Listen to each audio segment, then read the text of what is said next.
Ladies and gentlemen, welcome to The Right Time, a Wave original. My name is Bomani Jones. Thanks for listening wherever you get your podcast. Thanks for watching us on YouTube. Subscribe, like, rate us, review us, give us 5 stars. You only give us 4 stars. I'm inclined to believe you are a hater.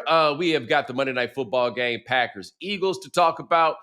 We also have these boys in this gambling, but we got this thing right here. I got to be honest with you. I don't think anybody is surprised that Brian Daboll got fired by the Giants, though I admit I wasn't expecting him to get fired after this game. Like, you lost to the Bears. The Bears aren't bad, and your quarterback got hurt. That's why you got fired, because the quarterback got hurt. Now, we did our show on Monday and made the point that Brian Daboll firmly believes that he has found a market inefficiency, right? Which is, it takes years before people realize that you're going to run the ball with that white boy. No matter who that white boy happens to be, it takes them so long before they realize that's going to happen. So you might as well do it forever and ever and ever. But we got this from Mina Kimes, Ryan. Since Jaxson Dart became a starter, he leads the league in quarterback runs, is second in contact, and has been tested for 4 concussions. Leads the league. And he's played about 6 games. Yes. Ryan, it's the new day and age. It's 2025 with quarterbacks. Hey, they don't got him running like a black, so when Daboll had Josh Allen, or before Daboll even got there, I think, I made the point about Josh Allen that if Josh Allen's name was Jaheim, they'd have been running a completely different offense for him. And if he had been running some Jaheim plays, everything would be okay. And then Brian Daboll got there and started running Jaheim plays for Josh Allen. And the big Galoot special. That's right. Look what he's become. He's a big ass rolling ball a bunch of knives, right? Like, he became that guy. This is what he does. Brian Daboll got Jaxson Dart and was like, nah, that's J Money. And got him running more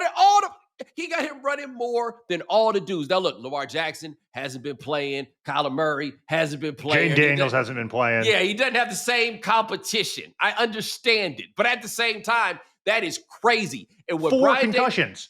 4. Now here's what Brian Daboll was doing, and this is why they had to fire him. And I want to see you when you tell me if I'm tripping here, okay?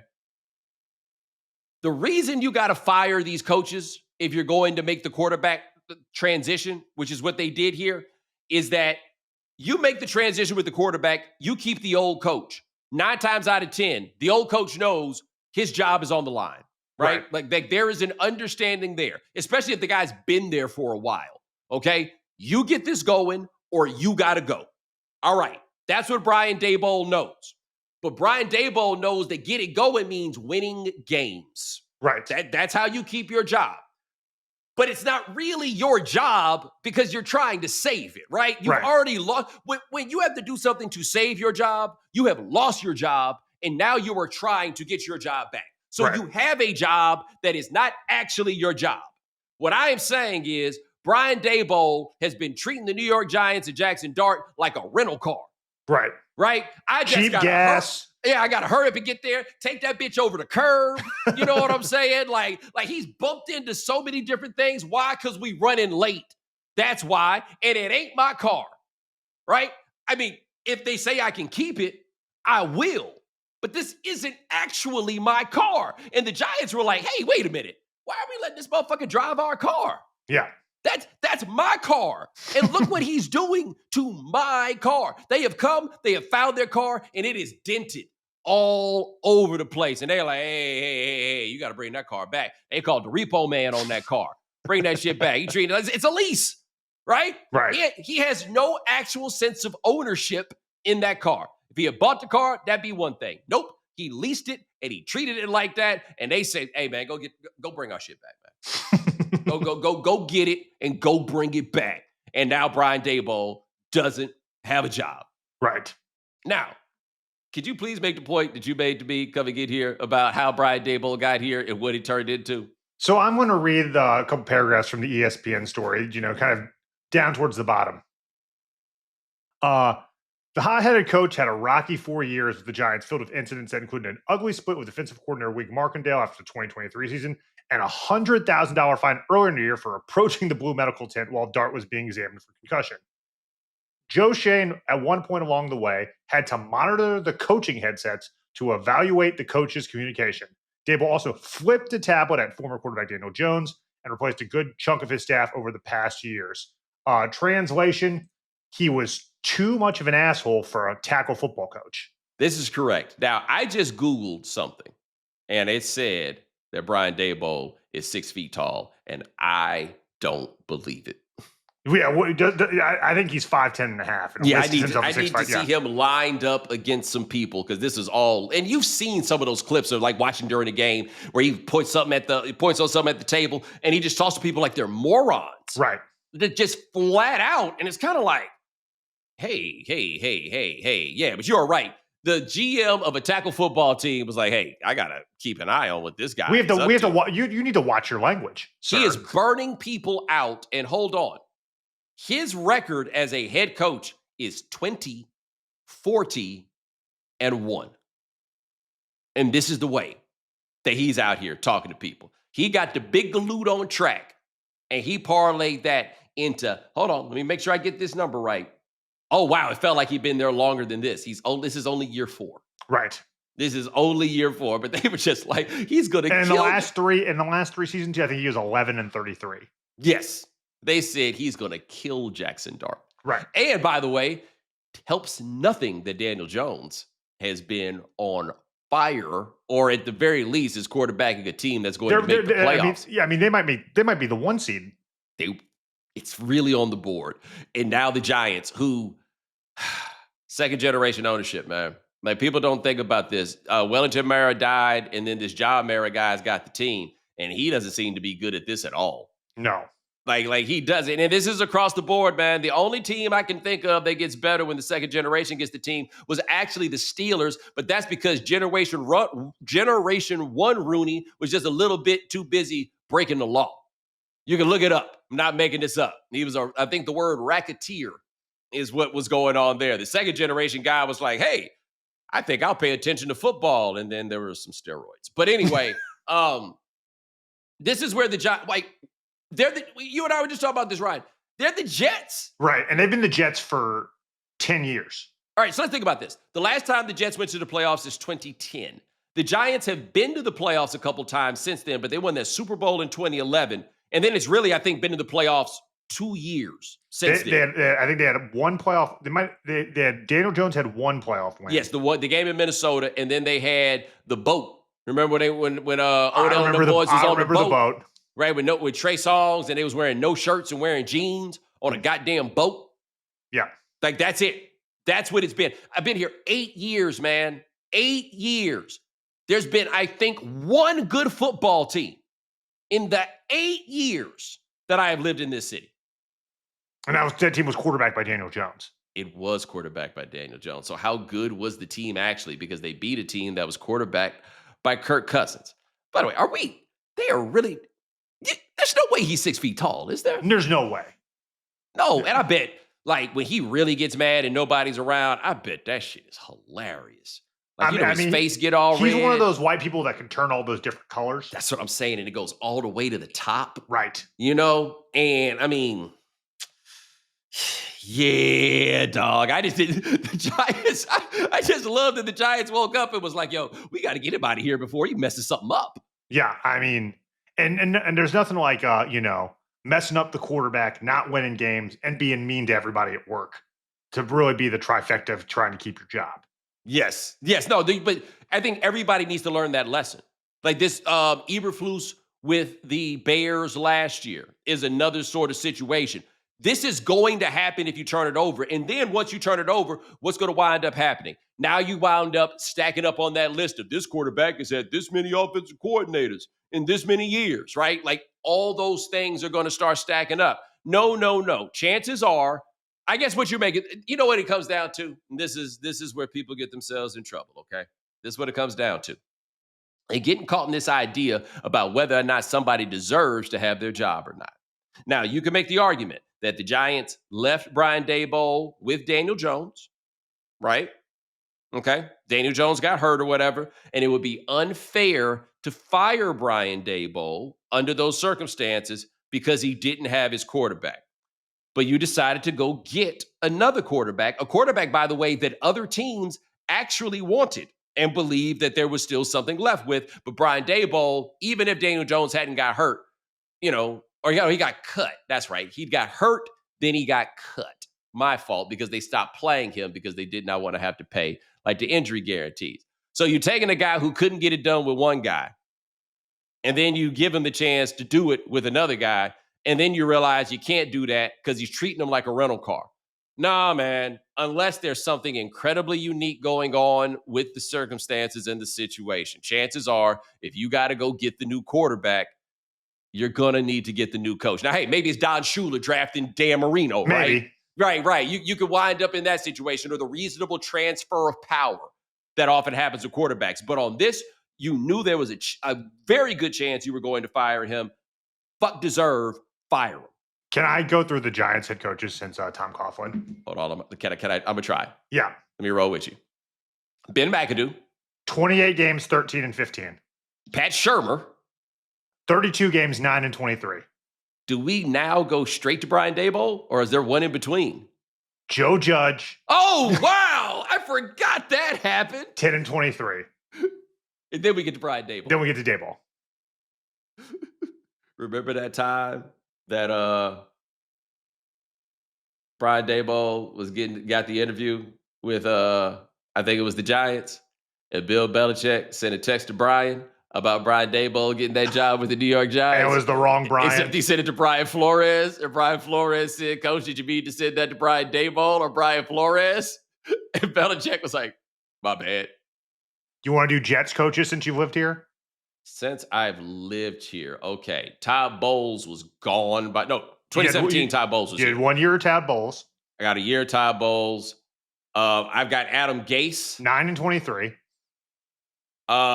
Who did they just fire to give this job to Aaron Glenn? I've forgotten whoever that Bob last Solid, 2030.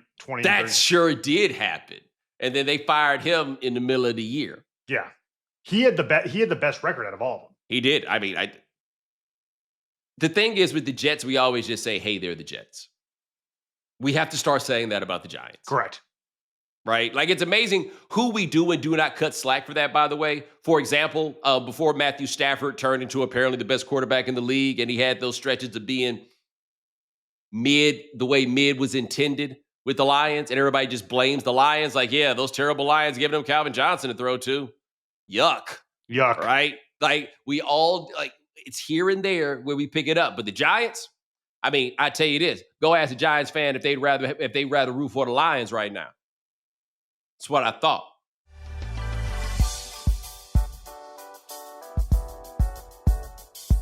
All right, we got another gambling situation. Now, here's the thing about this current gambling situation, and I think this is important for me to point out because most of us don't really pay that close attention to baseball, all right? We had the Terry Rozier situation over there in the NBA. We had Jonte Porter. We got Malik Beasley. All players that you've probably heard of, though, to be perfectly honest, you only really know about Jonte Porter because he got caught gambling, all right? Or maybe you're just a really big Michael Porter fan. Either way it goes, that's how you would know about who those people are. Baseball's got a little bit of a situation because they got an actual factual good player that is ensnared in something, and that is Emmanuel Clase. He is a relief pitcher for the Cleveland Guardians, and you're like, yeah, he's a relief pitcher. He led the league in saves 3 straight years, and he was third in the Cy Young voting in 2024. And he was having a pretty good 2025 until people found out, hey, being investigated for some gambling shenanigans. It's another player on the Guardians named Luis Ortiz. Both of these cats were indicted for pitch rigging. Yes, and you may be asking yourself, what is pitch rigging? Which, I mean, at once, it's exactly what it sounds like. But Ryan, you would also have to admit, on the other hand, it sounds like it could just be slang for something nasty. Yeah, I mean, I'm not going to say those words together. Yeah, pitch rigging. I need to talk a little faster. Like, these days have like Marcus Spears, I forget what it is. Oh, what Dominique does Get Up. They got a segment called What Did D. Fox Say? for those of you who don't speak antiquated internet. But anyway, is what does D Fox say? And they got to cut in to my man Marcus Spears being like, I don't supposed to say that because I'm country and I don't want to say the wrong thing, right? That's being your own self-defensive coordinator. That is correct. Pitch rigging had me being like, ooh, I'm glad this is my own show. Otherwise, this could be really dangerous. But anyway, pitch rigging is this. At these gambling houses, you can do a prop bet on not just whether or not a pitch is going to be a ball or a strike, but also what the velocity of that pitch is going to be. And I'm assuming that you can only do this on the first pitch because otherwise, I know they work very hard to make sure that the technology works so that everybody's on the same time. You know what I mean? But it's only truly sustainable, I feel like, if you can make this work on the first pitch that a pitcher throws. So yes, just so you understand what it is, you bet on Emmanuel Clase whether or not his first pitch is going to be a ball or a strike. Or, and this is what I never considered, they appear to also do an over-under on the velocity of the pitch, okay?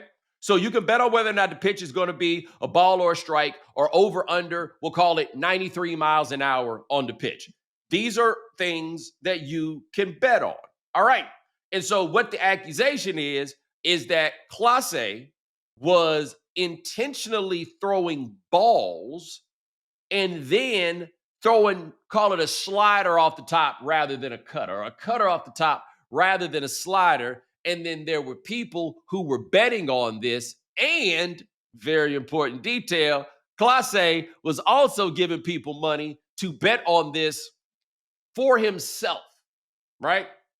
Then they are accusing him of taking $5,000 to get another one of his partners, Luis Ortiz, also a pitcher, in on the same game.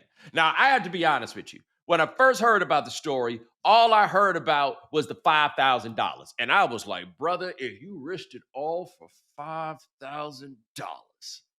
But he didn't risk it all for $5,000. It actually turns out he really just risked it all for like $60,000. There was a contract certainly coming down the pike for this dude, for probably $100 million, right? This was where it was going for him.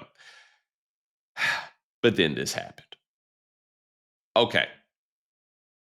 I want to try to avoid the, wow, that's really stupid angle on this, right? Because I think that the stupidity is somewhat obvious, number one. Number two, I'll never forget when my brother told me this when I was younger. So like 25 years ago, he told me this, but it was a very important point, which is some people just really don't have good judgment. And those people who do have good judgment, or at the very least, decent judgment, we will never be able to understand people who don't know a bad idea when it's staring them in the face.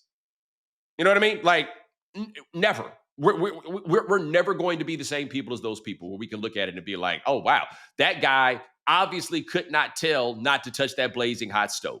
Some people just have terrible judgment. This is an example of terrible judgment. Or I don't know why this cat might have needed the money. Like when we were talking about dudes like Chauncey Billups and Terry Rozier, these cats had hundreds of millions of dollars, right? Earned hundreds of millions of dollars at this point, right? It's like, how did you get here? Terry Rozier, clearly under a significant amount of debt. Chauncey Billups, presumably a similar thing, but we don't really know the answer.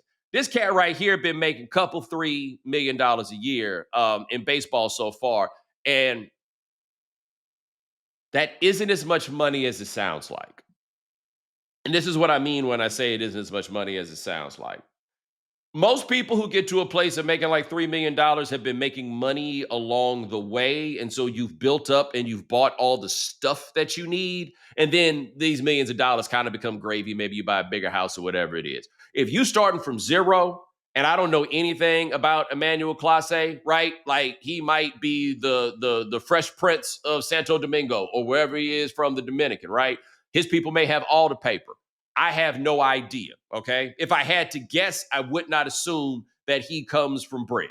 That's just typically not the story that we get on the Dominican baseball players. Although it would be really funny if some of them are like really bougie and we just have no idea. Like I got a partner in New York and he married to a woman from a South American country. And he would like try to impress her and take her to the neighborhood, right, where the people from her country be.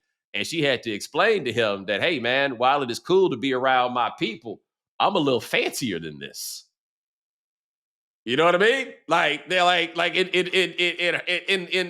the old country, she don't be hanging out in the type of neighborhood that is the neighborhood in the Bronx or in Inwood or wherever they be. You understand what I'm saying? Like that's how it goes. Either way, let's start from the presumption that Class A don't have a lot of money.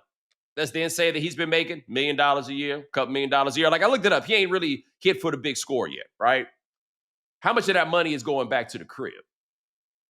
Right? Like, I don't know how many people are depending on him. So, what I'm saying there is a difference between making a lot of money and having a lot of money.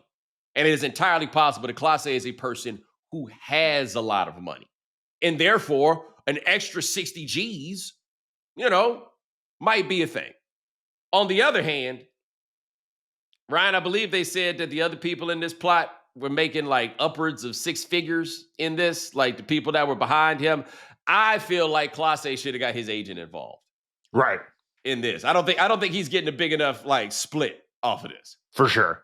Yeah. Like I don't also are these people who are running this game, are they placing their bets domestically rather than offshore where it's a little harder to track? Number one. Number two, they ain't got no crypto.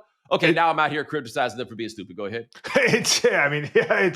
It sounds like they're running these games from all sorts of books, but like it does. While the offshore books are harder to catch, yeah, they're still sports books. Got you. That's a good point. They're still doing stuff. They're still trying to make money the same way. Yeah, they're still trying not to get caught up. Correct. Yes. Right. They're still okay. Totally makes sense. You are correct. But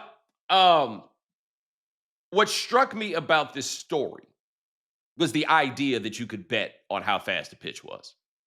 Or the idea that you could bet on something as simple as balls and strikes. The ability to do this, the sports books and the leagues set themselves up for this. Now, one could argue that what I am engaging in is a measure of victim blaming because by nature of this, the crime is against the casino. Therefore, the casino is the victim in this case. And I think that point is important to bring up that the victim is the casino because in baseball, man, they be burning pitches all the time, right? What do I probably need to throw a strike right now, but it's my turn to hit somebody in the ear hole. You know what I mean? Like one pitch, they'll burn a pitch all the time. These are not crimes against the integrity of the game as far as the accusation goes. It's just not. These are crimes against the fiduciary sanctity of the sports books. That is against whom the crime has been committed. And I don't care that much about that, right? And I needed to be a little more careful in my brain as I think about this when it relates to the basketball stuff also. Nobody over there has been accused of fixing a game. I still think that story was fairly catastrophic because, number one, it truly exposed the vulnerability of that league of guys who have made hundreds of millions of dollars could get caught up like this, if a Hall of Famer could get caught up like this. But because an NBA head coach may be in the pocket of organized crime, I think that story was catastrophic. For baseball, these guys, this isn't the Black Sox, right? This ain't 8 men out. This is a dude trying to get over on the casino. I don't care that much about that. I also look at that from the standpoint of the casino and I say that's what you get. Now, to be fair to the casino, they're like, what do you mean that's what we get? What we do is we provide things for people to bet on. That's the business. Fair point. But y'all got a little greedy. Now, one could argue that they actually haven't gotten greedy because none of them are actually making any money. Also, fair point, right? However, this was so easily fixable and manipulable. Easily. And the reason is because it's nothing to burn a pitch, right?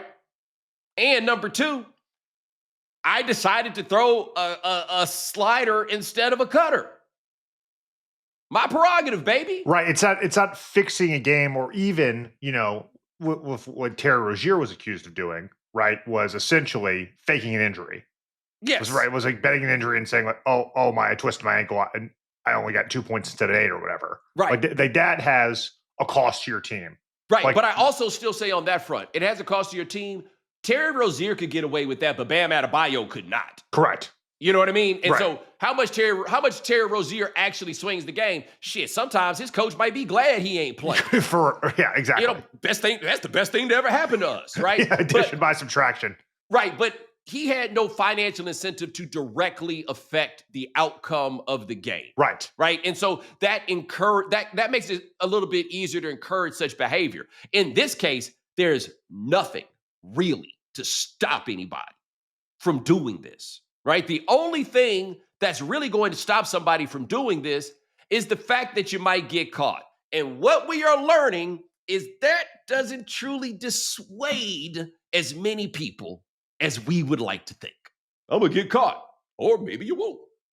Like, do you remember in The Last Dance where they told Michael Jordan if he came back in 1985 that there was a 10% chance that his career could end? And he says, with a 90% chance that it won't, so I'm going to play. That is the dumbest shit I have ever heard in my life. But to some people, 90 is greater than 10. Right. But like, that's Michael Jordan, who, by the way, doesn't appear to be dumb. Right. Terrible logic that he was using. Terrible. Think about, I don't eat raw oysters because of the odds. And those odds are way lower less than 10%. Right. Right? Like, come on, man. But it's these thirst that everybody has to make as much money off this gambling as possible that they look at this and don't say to themselves, hey, man, this is really easy for somebody to try to fix. But, oh, well, let's go out here and get this money. Now, since that story has come out, on Monday, there was an announcement that baseball and the books have gotten together and decided to limit the prop bets to a maximum of $200 on this pitch thing. My question being, why could anybody ever bet more than $200 on this? Also, they have said that you can no longer attach these to parlays, because that's a big part of what these cats was doing was Class A is going to throw a ball and Class A is going to be under 94 miles an hour. Put that together in a parlay. Voila, magic, right? Okay. Again, as good as Class A is, still seems really easy to track when somebody's decided to put some money on this and they're going to figure out what time it is. All right. This seems very, very simple for somebody to figure out, but it's simple to figure out, also meaning it's simple to induce somebody to engage in this. The fact that you know that you need to put a money limit on it in order to make it happen. Y'all know y'all got greedy, okay? So to me, this one is not, I mean, you could argue that what we have is kind of an institutional failure of what like sports is becoming. Okay, cool, right? Not just sports, but society. But what this really is, y'all trying to get every dollar that people have, and then somebody caught y'all up in the process. This was a stupid thing for the books to allow to happen. And if you want to have prop bets generally, I get it. I think we're going to eventually trend to a place where it goes away, except again, these people need to figure out how to make money, and this is a way that they've got to make money. But you can't make it this easy for people. You just can't. And they did. I will not weep for you, especially not when in the face of it, you were like, okay, well, let's just take the limit down. Y'all ain't learned nothing.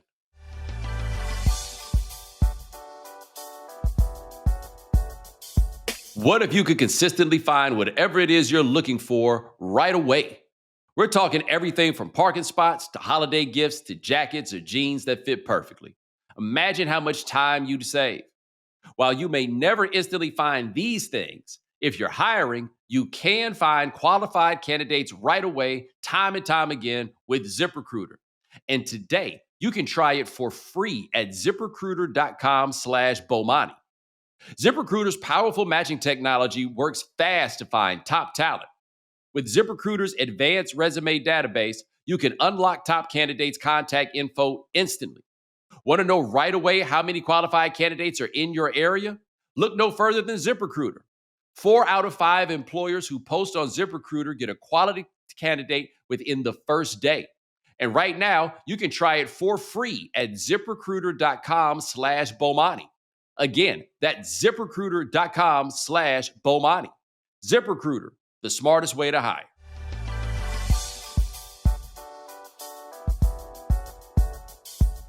All right, Bo, let's get to some stories from the weekend. LSU and Brian Kelly drama continues. Dan Wetzel's reporting an illegal filing obtained by ESPN. Brian Kelly's lawyer stated LSU saying it, quote, never formally terminated Kelly or is seeking to fire him, quote, for cause which would impact his near $54 million buyout. Kelly could be taking this to court as he wants every dollar of said buyout. Bo, are you surprised by this development? Why didn't they do? You got to do this from the beginning. Like, also, what does formally terminate mean? Like, really? I'm assuming that means for cause. Well, no. So this is the thing. They want to fire him for cause now. Right. What this says to me, or the argument is, we did not formally terminate him, yet he stopped coming to work. They're basically accusing him of no call, no show. That is, if only they had someone who had been in charge of collegiate athletic programs for a long time, an experienced person at multiple stops who had worked with very popular and well-respected people in the league. Yes. And, who made this initial decision was going to figure out the ramifications of it. Oh, wait, they fired the athletic director 3 days after they fired the coach. Yes. But the argument they're trying to make is that they were sitting around every day wondering when Brian Kelly was going to show up. And then he never came. And so they had to fire him, right? Like, I had a buddy of mine, I'll never forget this. He worked at, maybe that's what they try to say. He worked at Marshall's when he was in high school. And I was like, yo, man, you still working at Marshall's? No. You get fired? No. Did you quit? No. What happened? They stopped giving me hours on the schedule. I stopped coming to look. Is that what they say it happened with? Is that what they say it happened with Brian Kelly? Yeah, because you can't no call, no show as a coach. It is just the whole. I understand not wanting to pay Brian Kelly $54 million. I wouldn't want to pay Brian Kelly $5. Right. But yeah. But once you're making the decision to get to we're moving on, that's a sunk cost fallacy. You're paying that money. Yes, we all know that you fired him. And in all likelihood, there's an argument that it's cheaper for you to pay out the 54 over the term of the contract. Right. Than it is for you to pay. Yeah, than it is for you to pay 25 in a lump sum. Right? It's the Bobby Bonilla thing. Now, of course, these numbers are a little different. But when people laugh at the Mets for Bobby Bonilla, man, they gave that money to Bernie Madoff. They made so much more money than this $1 million. They were like, whatever, man. We have a Xerox machine over here that turns $1 into $2. And you think we worried about a fucking annuity? Are you serious? But this is going to continue. You just got to get out of this. But now, if you're going to fire for cause, you got to do that up front. But they not as gangster as Tennessee. You remember when Tennessee it sounded like they turned in Jeremy Pruitt to the NCAA so that they could fire for cause. They were willing to eat probation in order to move on. LSU is not willing to do that. Just give them the money, man. But I think they offered him. I think what were it was 25, and then they offered him 30, and they were like, "No, I will take every cent of that buyout because of course they will." It sounds like you can make the argument that's part of the reason Brian Kelly took this job is they offered him a guaranteed $100 million. Do you remember when the Knicks were trying to buy Stephon Marbury out? Yeah. And it kept coming up. And one of my favorite NBA quotes of all time, they're going to give me all of my money. And then he was turning up courtside at Knicks games all across the country. Yeah. Like he was traveling with the team, but not with the team, but just not playing. Oh my God, I want Brian Kelly to start going to LSU games, except he's going to need to sit on the other team side. I'm really interested to see how he gets into that stadium. Also, by the way, we forgot about this. So they had announced, or the word had got out at least, I don't know if it was a full announcement, that Virg Osbury, the interim athletic director, was going to be named the athletic director. And then they came back and said, no. They seem to have sorted that out now. They have. Okay, but let me tell people, they came back and said, no, we have named him the acting athletic director, not the interim athletic director, to which my man Mark Ennis said on Twitter, no, not the assistant manager, the assistant to the manager. Right. So what now? Things are going great in Baton Rouge. We'll see how the next. Hold on, you said they straightened that out now. So is Osbury? Is he the athletic director? He is the athletic director because they just had to remember they had to hire a new president too. They do have to hire a new president. So they brought in a president. new president, and that's they got the president. They brought that's where the interim acting thing got confusing. It's like so the new president apparently messed that up. But we'll see. So you're telling me though that they hired a president and the president didn't really get to hire his own athletic director. Correct. And they're now going to try to hire a football coach. Right. I will also point this out. The question is who is they, and that's also has not really been sorted out either. Hey, let me explain something else to people about Verg Osbury. If you don't know, VERGE space AUSBERRY. Go ahead and look up a picture of him. If you have never seen a picture of him before, press pause, then look up a picture of him, and then I will say my next sentence, and I will count it down 3, 2, 1. 3, 2, 1. If you think they letting his black ass pick the athletic director, you believe in a future that I don't think has gotten here yet. Like they wouldn't have done that when Obama was president. All right, moving on to Monday Night Football. Not exactly a barn burner of a game. Eagles win 10-7 over the Packers. Bo, who's been a more confusing quarterback this season, Jalen Hurts or Jordan Love? Oh, Jordan Love. Jalen Hurts doesn't really confuse me. I got a pretty good handle on what's going on there. I don't think he confuses anybody. It's just a matter of what you decide to say about him. Right. Jordan Love, man, he looks so cold at points. And by the way, I don't care what Joe Buck and them was trying to say. This was not a good football game. They kept trying. It was a really entertaining, scoreless game. Yeah. Look here, soccer man. You know what I'm saying? Like, nah. I did not think this was it. Love is he a case of not actually confusing, just really talented and highly erratic? Is that what we've got? Right. It's and now people are starting to call for Matt LaFleur's job. Yes, that is interesting. Right. Because one thing about this franchise, they are a stable bunch. Correct. Okay. Since Mike Holmgren got that job, which is like in 92 or something like that. Holmgren had his stretch. They did that quick Ray Rhodes run, but Mike Sherman was there. That was a pretty steady run that they had there. Mike McCarthy got to stay there for a really long time. They have had 3 quarterbacks since I was in the 8th grade, my bad. But still, 3 quarterbacks since I was in the 8th grade. Yeah, they keep this thing moving really smooth. With LaFleur, this team has underachieved. I don't think there's any question about that. They also gave up a couple of first-round picks in order to get Micah Parsons. Like, this was a team that we looked at the beginning of the year as the win now. Do we think that the Packers are going to fire LaFleur? I'm inclined to say no. And the biggest reason I'm inclined to say no is a team that doesn't actually have an owner is likely to be a little bit more patient. Like, I know they have a CEO set up, but I think there's a couple more voices that probably slow this down a little bit.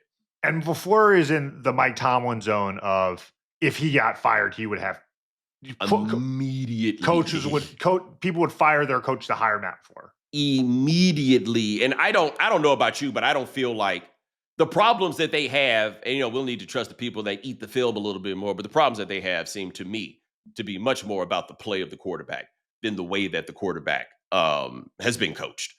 They're also down a few guys. Like I'm looking at their receivers, and I've heard of like guys that are receivers. I've only heard of 2 of them, and only one of them because he wear the big hat. Do you think Matt LaFleur might be Kyle Shanahan guy who loves 6s? That's another good question, but he's never had a 6. I mean, he had a 6 who used to be in 10 and Aaron Rodgers those last couple of years. That is true. Now, that's an interesting point, right? Because he's had Aaron Rodgers here, but I think he had he was running the offense in Tennessee. Right. So I think he had Tannehill. Right. That all those guys seem to like 6s. Now, is Sam Darnold? Is he a 6? Because he actually he looks like a good solid 8.5.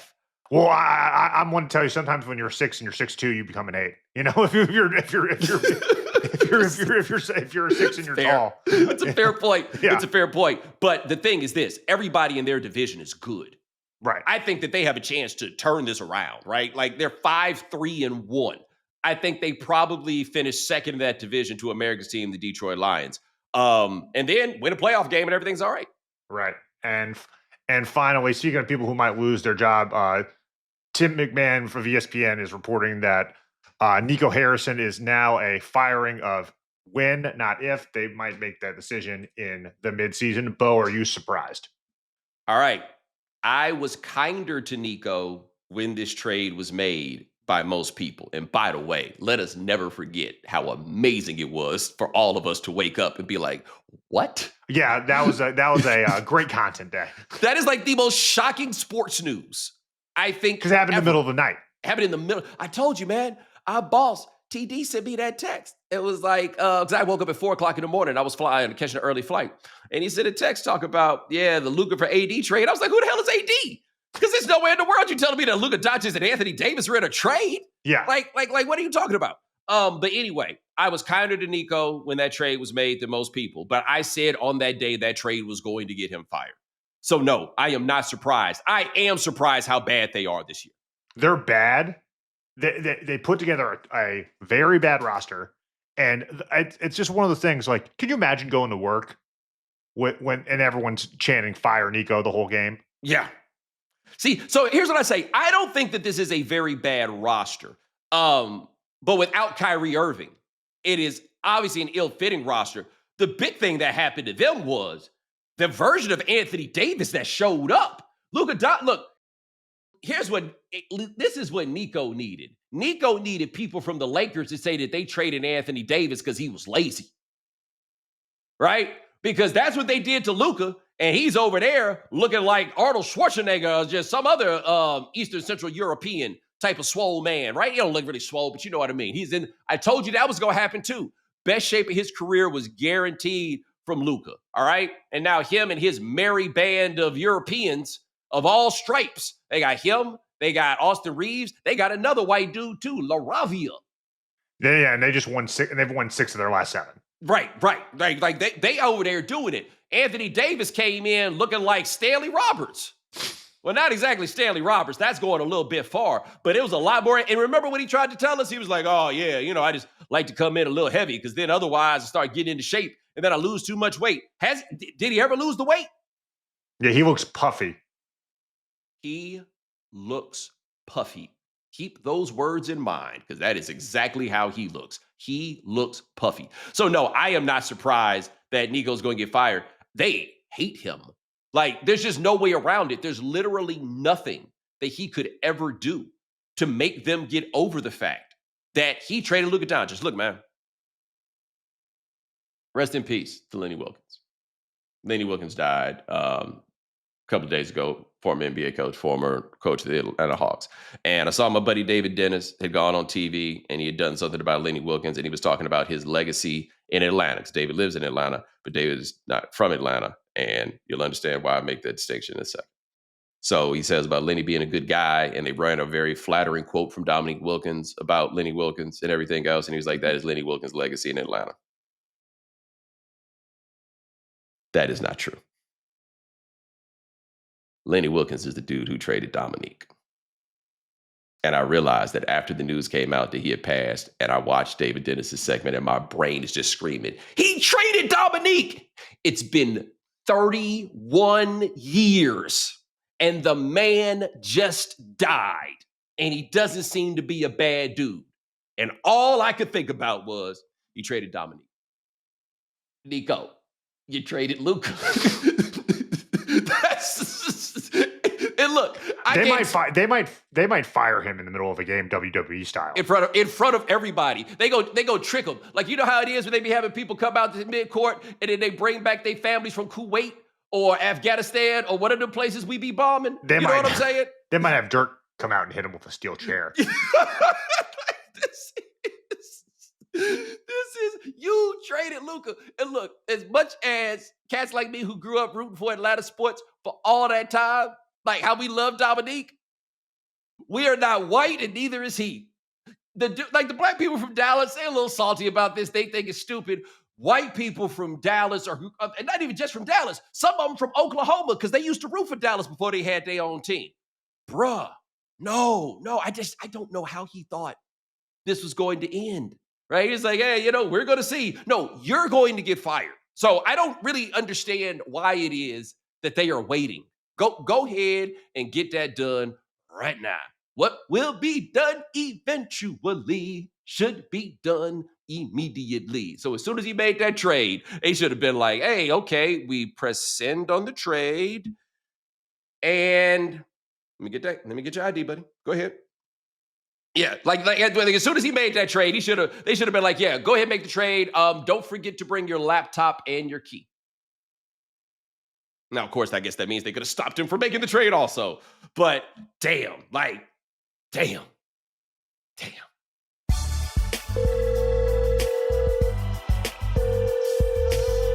All right, Bo, let's get to some voicemails. A lot of good submissions. Here's our first. Yeah, what's going on, Bomani? This is Stefan calling from Chicago. I appreciate all the good content you provided me, getting me through my workday on a almost daily basis. The question I have, previously you've mentioned your all-time favorite television show being The Simpsons. Like you, this is also my favorite. However, I too have not really followed it in the last 20 years, even though it's pretty much been around my whole life. However, looking towards the past, what would you consider your favorite character and why isn't it Sideshow Bob? Thanks for taking my question. Appreciate you. All right, Sideshow Bob is an amazing construction, right? Like the idea that you are this classically trained actor and you are stuck riding shotgun to Krusty the Clown, right? Like everything about him. My favorite Simpsons character is tough. I'm a big Barney Gumble fan, though. You remember the time that Maggie got lost and Homer and Bart had to try to find Maggie, and somehow. But Barney wanted to cook breakfast, and Homer's like, Barney, we got to find Maggie. Are you sure? I want to make omelets. No, we got to find Maggie. Are you sure? I make them with 3 kinds of cheese. So they're running around the house, and Barney's looking under the porch, and he's reaching under because he thinks he's seen Maggie's arm, and he's yanking it. And Homer's like, "Yo, you're gonna yank her arm out." And Barney's like, "The sooner we get her out of here, the sooner we get omelets." What? And that is just minor league level, like Simpsons humor. I'm a big Mo Sislak fan. Oh, really? Dude. Oh, God, yeah. I'm not saying you call this place one more time, I'm going to cut your head off. I'm going to rip your head off. I'm going to use your head as a bucket and paint the wall with your brains. Oh, okay. Wow. Also, Mr. Burns. Like, there's just a handful of characters that is just like, yep, every time they talk, it's funny. Mr. Burns. Yeah, I think that's how I am with Mr. Burns. My man, Willie, groundskeeper Willie. So let me tell you this. This is my new favorite Simpsons thing. You'll love this. My Spanish teacher, mi profesora, ella estoy en Colombia. See, she lives in Colombia. And she apparently loves The Simpsons and was explaining to me that they got The Simpsons in all of this, but I don't remember why she just brought it up and mentioned groundskeeper Willie. Imagine like the accent. Imagine groundskeeper Willie in the groundskeeper Willie accent, but he's speaking Spanish. That's incredible. Like, is that really a thing? It appears to be a thing. All right, here's our next one. Oh, what's going on, man? This is Charles from D.C. Hey, man. So I got a crazy story, or a funny story, rather. My dad always likes to tell. So he's in college at Bowie State, and he's the tallest dude on his team, and his center gets injured. So he's like, all right, I'll play center. It just so happened to be that they go against Old Dominion. And I don't know if you know who played there, but it happens to be an NBA player by the name of, you guessed it, Charles Oakley. So they go to play the game. And Charles Oakley is bodying my pops, and he said, man, he got about 40 on me. And he got 10 rebounds too. I tried to do everything I could. And there was nothing I can do against him. But, I got my 20 though. I'm like, Pops, no, you let Charles Oakley put up 40 points on you. Yeah, so what? I got my 20 though. And he loved telling that story. All right. Thanks again. You have a good day, Bo. All right. I appreciate you, brother. First of all, and no shade to you on this, just to help you out the next time. Oakley actually went to Virginia Union. But if I were telling that story and I was his father, I would just leave out the he gave me 40 part. Like, either this is a story about Charles Oakley giving you 40 or about you giving Charles Oakley 20. Right. Do you just switch the order? Yes. And also, not to cast any aspersions on your father, but I'm going to need to see a box score about this 20 that your father supposedly got on 6'8" Charles Oakley. Like, I don't know how tall your dad is, right? Like, I'm just saying, but I would like to. My brother's got a friend that held Michael Jordan to 14 in college once. And my brother cast the aspersions, but we looked it up.